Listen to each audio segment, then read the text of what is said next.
Student, कैसे हो? आशा करता हूँ कि सब अच्छे होंगे और अपनी तैयारी कर रहे होंगे घर पे बैठ के।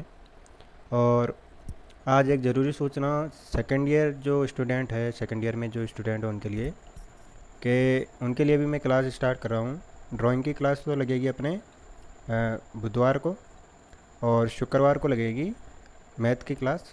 ठीक है, तो जितने भी आपके सहपाठी हैं सेकंड ईयर वाले, उनको सूचना दे देना इनकी इस बारे में, ताकि वो चैनल को देखें, उस पर पढ़ सकें, और जिसने जो नए हैं वो चैनल को सब्सक्राइब कर सकें और ऑनलाइन स्टडी का जो है वो लाभ उठा सकें। तो इसी के साथ आज जो है क्लास की शुरुआत करते हैं। और अपने जो चल रहा था, आज नया चैप्टर स्टार्ट करेंगे। अपना जो पिछला लास्ट वाला चैप्टर था वो था ट्रिग्नोमेट्री, जो अपन ने कंप्लीट कर लिया था पिछली क्लास में। और आज जो शुरू कर रहे हैं अपन, सिंपल मशीन एंड लीवर। ठीक है, लास्ट क्लास में मैंने बताया था कि ये चैप्टर स्टार्ट करेंगे, सरल मशीनें एवं उत्तोलक। ठीक है, तो सबसे पहले बात आती है मशीन। किसकी बात कर रहे हैं? मशीन। तो मशीन होती क्या है? अपन ये चैप्टर स्टार्ट तो करेंगे, लेकिन मशीन के बारे में पढ़ेंगे। तो मशीन क्या होती है? तो मशीन वह उपकरण होता है जो व्यक्ति के समय को बचाता है। ठीक है, हर वो उपकरण जो कम समय में ज़्यादा कार्य करके और मनुष्य के कम बल में ही मनुष्य का कार्य पूर्ण कर दे और अच्छे से अच्छा परिणाम दे कम समय में और कम जो है बल लगाकर।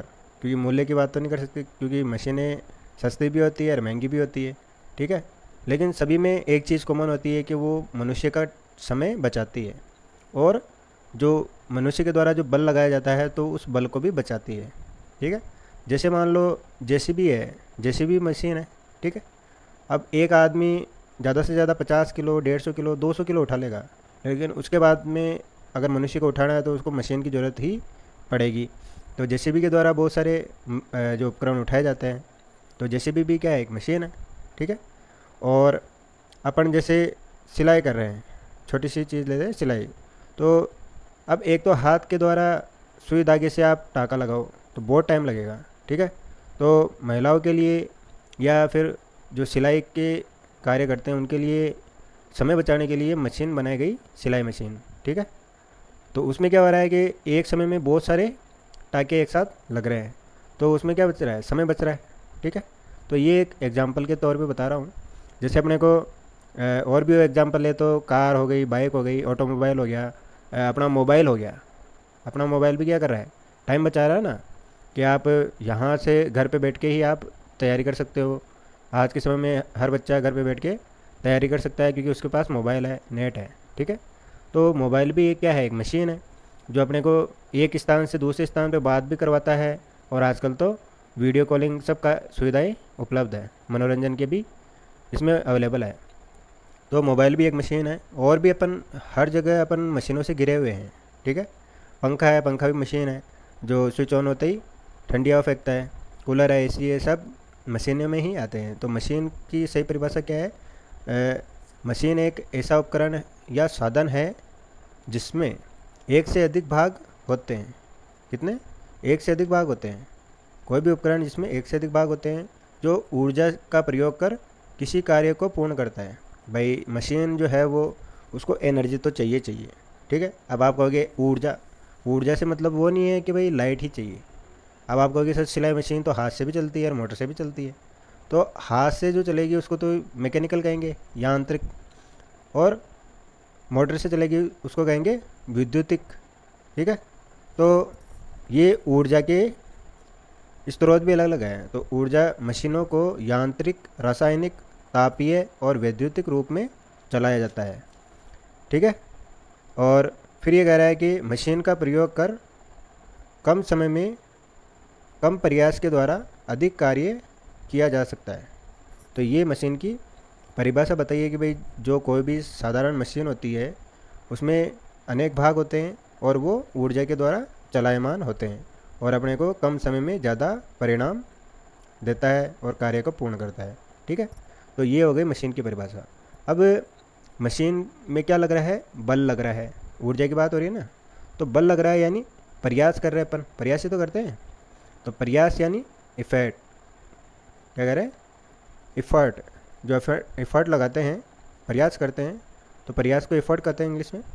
और एफर्ट जो है क्या होता है, मशीन पर कार्य करने के लिए लगाए गए बल को प्रयास कहते हैं। क्या कह रहे हैं, मशीन पर कार्य करने के लिए लगाया गया बल।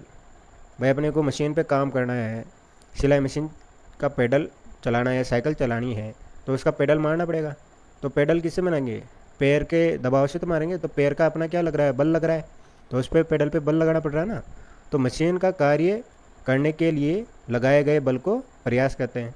तो अपने को मान लो साइकिल के द्वारा 10 मीटर की दूरी तय करनी है, तो अपने को पेडल मारने पड़ेंगे ना।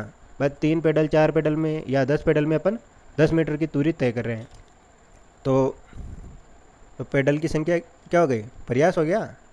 तो ये कह रहा है प्रयास क्या होता है, मशीन पर कार्य करने के लिए लगाए गए बल को प्रयास कहते हैं। और इसे पी से प्रदर्शित करते हैं। किससे डिनोट करते हैं, पी से, ठीक है, पी के द्वारा। और फिर आता है इसमें, तो लोड या भार क्या होता है, मशीन द्वारा नियंत्रित किया गया, या तो नियंत्रित कंट्रोल करें, या फिर उठाया गया बल। ठीक है, या तो कोई मशीन है वो किसी बल को उठा रही है, ठीक है, किसी चीज़ को उठा रही है, या फिर उसको, जैसे तोला होता है अपना, ठीक है, तौलने वाला, वो बराबर कर रहा है वज़न को। तो कोई मशीन है किसी वज़न को बराबर कर रही है या फिर उठा रही है, ठीक है, उठा रही है, तो क्या कहलाता है, भार कहलाता है। ठीक है, अपन किसी चीज़ को उठाते हैं तो भार महसूस करते हैं ना कि यार इसमें तो बहुत वेट है। ईंट उठाते हैं तो उसका वज़न अलग होता है, ठीक है, और सिलेंडर उठाते हैं तो उसका वज़न अलग होता है, किताब उठाते हैं उसका वज़न अलग होता है। तो हर चीज़ का वज़न या भार अलग अलग होता है, ठीक है।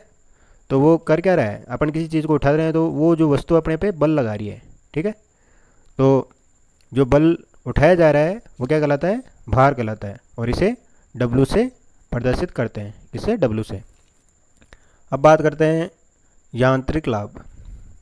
अब जो है, पहले अपन ने एफर्ट की बात कर ली, प्रयास जो होते हैं वो पी से प्रदर्शित करते हैं, भार जो है वो डब्लू से प्रदर्शित करते हैं। भाई अपन किसी चीज़ को उठाने का प्रयास करेंगे तो उठाएंगे क्या, भार को ही तो उठाएंगे, किसी चीज़ के भार को उठाने का प्रयास करेंगे। किसी पत्थर को उठाने का प्रयास करें, वो बहुत बड़ा है, तो उसको उठाने का प्रयास ही कर सकते हैं क्योंकि उसका वजन या भार बहुत ज़्यादा है। तो प्रयास करेंगे तभी तो उठा पाएंगे। तो प्रयास और भार उठाया तो क्या हो गया, यांत्रिक लाभ। क्या मिलेगा अपने को, यांत्रिक लाभ, यानी मैकेनिकल एडवांटेज मिलेंगे, ठीक है। तो अब ये यांत्रिक लाभ क्या होता है, उठाए गए भार व आरोपित प्रयास यानी बल के अनुपात को यांत्रिक लाभ कहते हैं। वही बात, भाई अपन किसी चीज़ को उठाने का प्रयास कर रहे हैं तो जितना प्रयास करेंगे, प्रयास करने के बाद में उठाने के बाद जो वज़न फील होगा, तो जो भार अपन को उठाने के लिए अपन ने प्रयास किया और फिर उस भार को उठाया, तो वो उठाने के बाद में क्या होगा, क्या कहलाएगा, वो यांत्रिक लाभ कहलाएगा, ठीक है। तो सरलता से किसी चीज़ को उठाना, सरलता से किसी चीज़ को उठाना क्या कहलाता है, यांत्रिक लाभ कहलाता है। इसका मान सदैव 1 से अधिक होता है। क्या होता है, यांत्रिक लाभ का मान हमेशा 1 से अधिक माना जाता है, ठीक है। तो इसका फॉर्मूला ध्यान में रखना है केवल, ठीक है, परिभाषा से अपने को समझ में आएगा। और ये जो है फॉर्मूले से और ज़्यादा समझ में आता है कि भाई यांत्रिक लाभ क्या होता है, भार बटे हुए प्रयास, ठीक है। यांत्रिक लाभ का फॉर्मूला याद रखना है, भार बटे हुए प्रयास। और इंग्लिश में बोले तो मैकेनिकल एडवांटेज बराबर W/P, क्योंकि भार को अपन ने किससे प्रदर्शित किया था, W से, और प्रयास को P से, इसलिए W/P। और इसका मान क्या होता है, 1 से अधिक होता है। ये ग्रेटर देन का चिन्ह होता है, ये जो चिन्ह होता है ये किसका होता है, ग्रेटर देन का, ठीक है, ज़्यादा का। जिस तरफ ये मुंह ज़्यादा खुला रहता है वो चीज़ बड़ी होती है, और जिस साइड जो छोटा होता है वो संख्या छोटी होती है, यानी एक छोटा है और मैकेनिकल एडवांटेज बड़ा है। तो इसका मतलब हो गया कि मैकेनिकल एडवांटेज जो है 1 से अधिक होगा। अब आगे बात करते हैं, आगे क्या है, वेगानुपात यानी वेलोसिटी रेशियो। तो वेगानुपात क्या होता है, मशीन पर लगाए गए प्रयास द्वारा तय की गई दूरी, ठीक है। अपन किसी चीज़ को प्रयास कर रहे हैं, उठा रहे हैं, उठाने का प्रयास कर रहे हैं या फिर इस पेन को मैं धक्का देने का प्रयास कर रहा हूँ, ठीक है। तो प्रयास करने पे जो ये जितना ही दूर जाएगा, यानी यहाँ से ये यहाँ तक गया, तो इसने जितनी डिस्टेंस कवर करी, दूरी, ठीक है, प्रयास करने पे जितनी दूरी तय की, तथा भार द्वारा चली गई दूरी। अब अपन क्या करते हैं, कभी कभी अपन धक्का तो इतना ही देते हैं, और वो धक्का तो मैंने इतना ही दिया, फिर वो थोड़ी देर अपने सेल्फ वेट के कारण आगे भी तो बढ़ता है, वो खुद के वजन से घूमते घूमते आगे जाता है ना। तो वो क्या कहलाता है, मतलब जो भार द्वारा चली दूरी, मतलब खुद के वजन से वो आगे चल रही है, दूरी चल रही है, दूरी तय कर रहा है, उसको उन दोनों का अनुपात वेगानुपात कहलाता है। मतलब एक तो अपन ने पेडल मारे साइकिल में, तो जितने पेडल मार, जब तक पेडल मार रहे हैं और जितने पेडल मारने पे साइकिल दूरी तय कर रही है, उसको तो किससे डिनोट कर रहे हैं, बड़े डी। किससे डिनोट कर रहे हैं, बड़े डी से। फिर बाद में क्या होता है कि अपन पेडल बंद कर देते हैं, फिर भी साइकिल चलती रहती है। तो पेडल मारना जहाँ पे अपन ने बंद किया, उसके बाद से जितनी दूरी वो तय कर रही है साइकिल, तो वो दूरी अपन डिनोट करेंगे छोटे डी से, ठीक है। तो जब तक अपन ने मान लो यहाँ से स्टार्ट हुए और यहाँ तक अपन पेडल मारते हुए साइकिल से पहुँच गए, तो इतनी दूरी तो हो गई बड़ा डी, ठीक है। और फिर बाद में बिना पेडल मारे जो साइकिल ऑटोमेटिक चल रही है बाद में, तो वो जो है छोटा डी से डिनोट करेंगे। तो इन दोनों का जो अनुपात है वो क्या कहलाएगा, वेगानुपात, ठीक है। तो वेगानुपात प्रयास द्वारा तय की गई दूरी और भार द्वारा तय की गई दूरी, इन दोनों का अनुपात वेगानुपात होता है। तो इसको इंग्लिश में देखें तो वेलोसिटी रेशियो, और प्रयास द्वारा तय की गई दूरी को डी, बड़े डी से डिनोट कर रहे हैं, और भार द्वारा तय की गई दूरी को छोटे डी से डिनोट कर रहे हैं, ठीक है। तो वी आर बराबर डी अपॉन डी, ठीक है। तो ये समझ में आया होगा वेगानुपात क्या होता है। अब आगे चलते हैं, इसके साथ मशीन की दक्षता, ये आखिरी पॉइंट है। ये जो है सिंपल मशीन में 5 पॉइंट है। पहला अपन ने पढ़ा इफ़र्ट, ठीक है, प्रयास क्या होता है, फिर पढ़ा लोड क्या होता है, फिर इन दोनों का जो अनुपात होता है उनसे क्या बनता है, यांत्रिक लाभ, भार बटे प्रयास से क्या बना, यांत्रिक लाभ, ठीक है। फिर अपन ने नई चीज़ पढ़ी वेगानुपात। वेगानुपात क्या होता है, एक तो अपन ने पेडल से साइकिल को चलाया, इतनी दूरी तय की, ठीक है। फिर बाद में बिना पेडल मारे वो जो चली खुद के वजन से, वो दूरी, उन दोनों का अनुपात क्या कहलाया, वेलोसिटी रेशियो।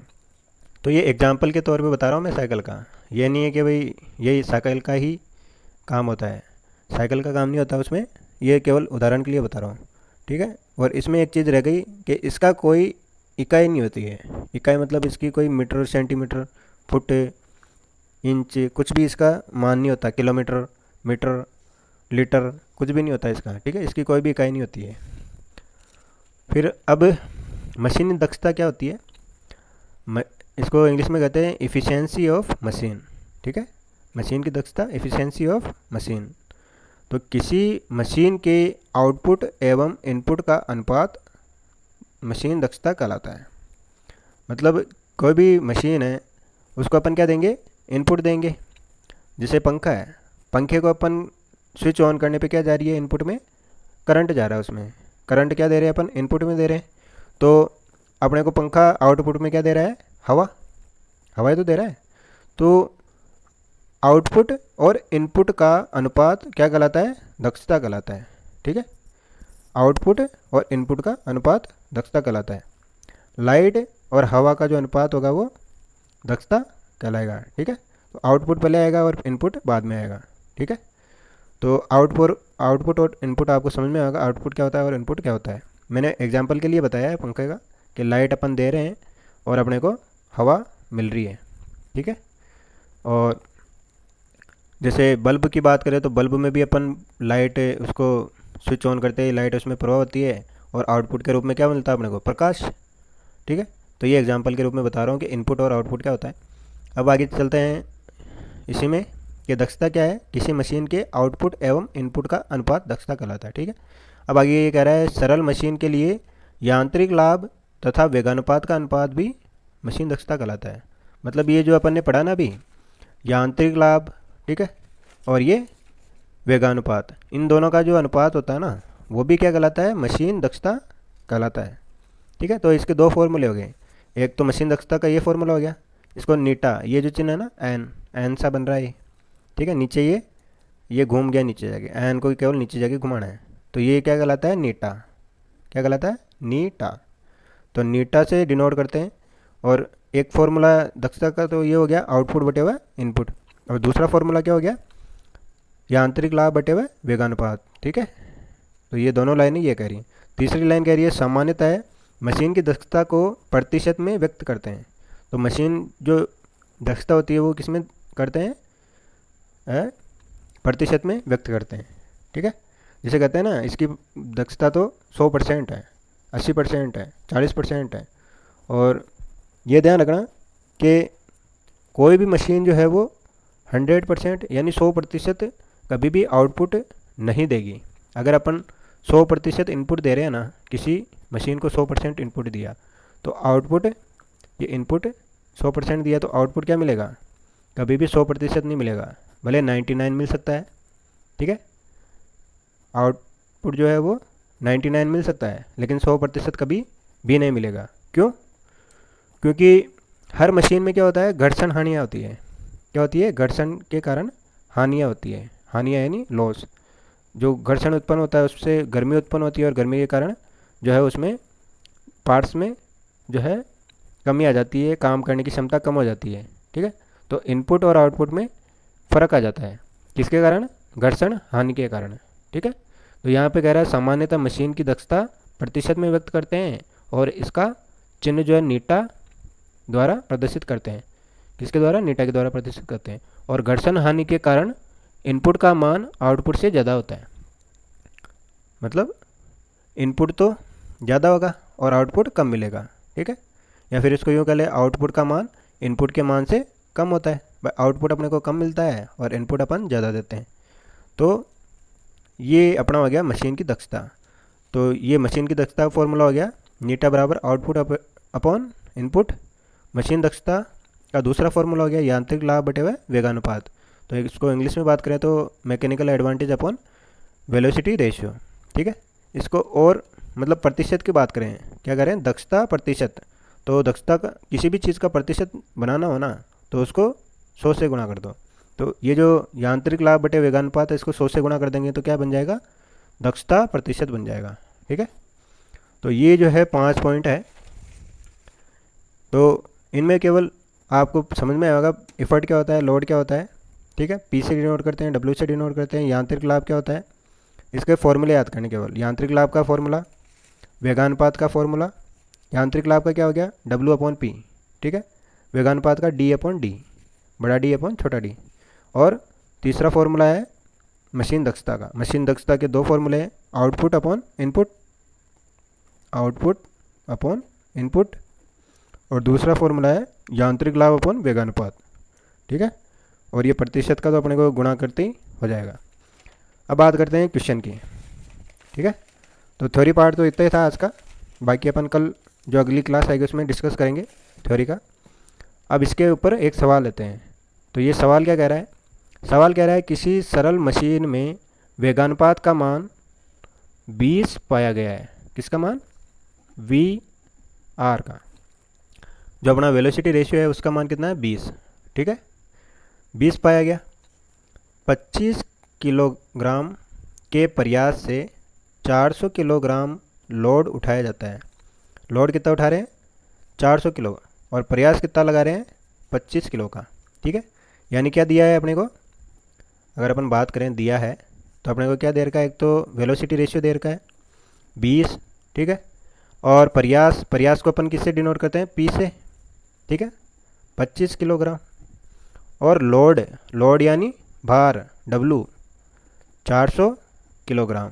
ठीक है, तो अपने को ज्ञात क्या करना है, यांत्रिक लाभ एवं दक्षता की गणना करें। यांत्रिक लाभ यानी मैकेनिकल एडवांटेज, ये ज्ञात करना है एक तो, और दूसरा इफ़िशियंसी यानी नीटा, ये ज्ञात करनी है। ठीक है, तो अपने को मैकेनिकल एडवांटेज का फॉर्मूला क्या है, डब्लू अपॉन पी। तो मैकेनिकल एडवांटेज, या हिंदी में लिख लें यांत्रिक लाभ बराबर W upon P. W upon P यानी डब्लू क्या है, भार, और बटे हुए प्रयास। ये तो है हिंदी में। तो डब्लू का मान कितना है 400 और पी का मान है 25। तो 25 साटे 200 और 16 करे तो ये 16 बार कट जाएगा। 25 से कम 25, ठीक है। और कितने बच गए 15, 15 से की 150। तो ये 16 क्या आ गया अपने यांत्रिक लाभ, ठीक है। अब यांत्रिक लाभ अपने को पता है और वेलोसिटी रेशियो अपने को पता है, तो अपन क्या निकाल सकते हैं, अपन दक्षता यानी इफिशियंसी निकाल सकते हैं। तो इफिशियंसी का फॉर्मूला क्या अपने पास, इफिशियंसी का फॉर्मूला क्या है, एक तो है अपने पास आउटपुट अपॉन इनपुट, जो अपने को पता नहीं है, सवाल में दे ही नहीं रखा कि भाई आउटपुट क्या है इनपुट क्या है, लेकिन अपने को क्या दे रखा है, यांत्रिक लाभ और वेगानुपात दे रखा है। तो यांत्रिक लाभ और वेगानुपात के फॉर्मूले से अपन कर सकते हैं। तो मैकेनिकल एडवांटेज बटे हुआ वेलोसिटी रेशियो। तो एडवांटेज कितना है 16 और रेशियो कितना है अपने पास 20, ठीक है। तो अपने और इसको 100 से गुणा करा देंगे तो क्या जाएगा अपने दक्षता प्रतिशत, ठीक है। तो 20 से काटेंगे 5 बार और 16 पंजे 80% क्या जाएगी, मशीन की दक्षता आ जाएगी। क्या आ गई, मशीन दक्षता प्रतिशत, ठीक है। कितनी आ गई 80% आ गई, ठीक है। तो इस प्रकार से सवाल आते हैं। तो इसमें क्या पूछा था, पूछा गया यांत्रिक लाभ और दक्षता, ठीक है। और दिया क्या है, वेलोसिटी रेशियो 20, 25 केजी प्रयास और 400 केजी जो है लोड। तो अपन ने मैकेनिकल इफेक्ट एफर्ट निकाल लिया बार बटे हुए प्रयास से, ठीक है। और इफिशियंसी निकाली यांत्रिक लाभ बटे हुए वेलोसिटी रेशियो से 80% अपनी आ गई, ठीक है। तो आपके लिए ये 3 क्वेश्चन है। पहला क्वेश्चन कह रहा है 1200 केजी के एक भार को साधारण मशीन का प्रयोग करके उठाया जाता है जिसका वेगानुपात 5 है। मशीन की दक्षता ज्ञात करो। यदि लगाया गया बल 300 केजी है तो अपने को ज्ञात क्या करनी है, अपने यहाँ पे दक्षता ज्ञात करनी है। और ऑप्शन है 70%, 75%, 80% और 85%, ठीक है। सेकंड क्वेश्चन कह रहा है मशीन के पावर आउटपुट और इनपुट के मध्य अनुपात होता है। जो आउटपुट और इनपुट के मध्य अनुपात होता है वो क्या कहलाता है, यांत्रिक लाभ, वेगानुपात, घनत्व या यांत्रिक दक्षता। और तीसरा क्वेश्चन है लिफ्टिंग मशीन की दक्षता दे रखी है अपने को, लिफ्ट है कोई, उसकी दक्षता है 60% और 3 मीटर से लगे बल पर 12 सेंटीमीटर भार खिसकता है। मैकेनिकल लाभ बताइए, ठीक है। तो ये 3 और इसके ऑप्शन है 15, 14, 13, 12, ये ऑप्शन है। ऑप्शन ए में 15 है, बी में 14 है, सी में 13 है और डी में 12 है। तो ये 3 क्वेश्चन है आपके पास और इन तीनों क्वेश्चन के कमेंट मेरे को करके बताना कि इसके क्या आंसर होंगे, तीनों के कौन से ऑप्शन जो है वो सही होंगे। तो इसी के साथ आज की क्लास को यहीं पे समाप्त करते हैं। और जो मैंने आपको सूचना दी है सेकेंड ईयर वालों के लिए वो उनको बता दें और घर पे रह के अच्छे से तैयारी करें, स्वस्थ रहें और कोरोना से बच के रहें। धन्यवाद।